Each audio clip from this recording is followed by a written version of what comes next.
Have you ever spent money that you didn't earn? Were you more responsible or more reckless in comparison with spending your own money? I believe when people learn about economics, they stop being communists.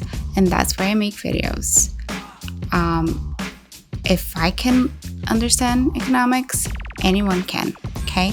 Let's say your parents took you to a toy store as a kid and told you to choose anything that you wanted. Would you have been careful to choose like the cheaper things, or would you have chosen whatever you wanted, not even caring about the price tag? Be honest. We tend to be more controlled with our own money as opposed to other people's money. And when you spend your own money on yourself, you're very careful of what you spend it on, and you make sure that you get the most for your dollar. It's just logical. And this is a classic principle in economics, or public choice theory, which is the branch in economics that studies government decision-making. You see where I'm going with this? Milton Friedman, the Nobel Prize winner economist, believed that there are 4 ways to spend money. You can spend your own money on yourself. You can spend your own money on somebody else. You can spend somebody else's money on yourself. And you can spend somebody else's money on somebody else. And the last 2 are the most dangerous because it's not your money. So you tend not to be so prudent about it, and you may overspend. Interestingly enough, government spending is exactly like the 2 last types of spending. Spending the taxpayers' money on themselves, spending the taxpayers' money on somebody else.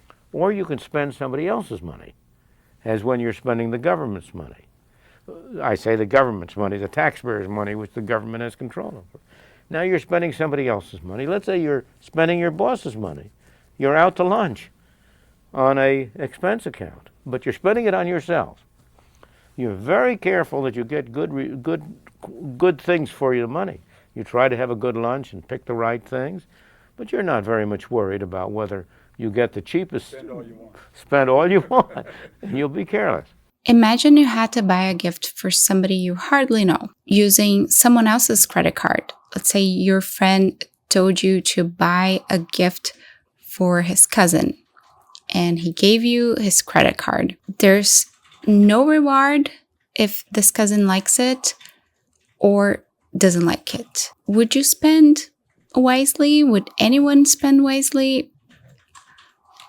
Let's say you walk into a store and you grab a $200 lava lamp. You don't care if the cousin likes the gift because you don't even know this person. That's not your problem. And that's government spending in a nutshell. There's no personal stake in the outcome. And that's a fundamental problem. And it's why so many government programs underdeliver. It's also why budgets spiral out of control. You're a distributor of welfare funds. Well, you're interested in making your own life as good as you can, and most people have humane instincts and want to do the best they can, but you're not going to be anything like as careful in spending somebody else's money on somebody else. No one in the equation is fully incentivized to care about either cost of the things or value to people. And when there's no skin in the game, money can easily get wasted. So 2 obvious conclusions can be drawn from this. It's always better to keep the money you would otherwise pay to the state through taxation because you are much better at using it. And government budgets should be scrutinized. Either your local, regional, or national government. Money is most poorly spent when you're spending someone else's money on people you don't know. How much are you going to care? Right. And that's the federal government. So Also, government programs should be evaluated frequently by their results, not the intentions behind them. Thanks for watching. Subscribe if this resonates with you. Comment down below what you think. And I will see you on the next video.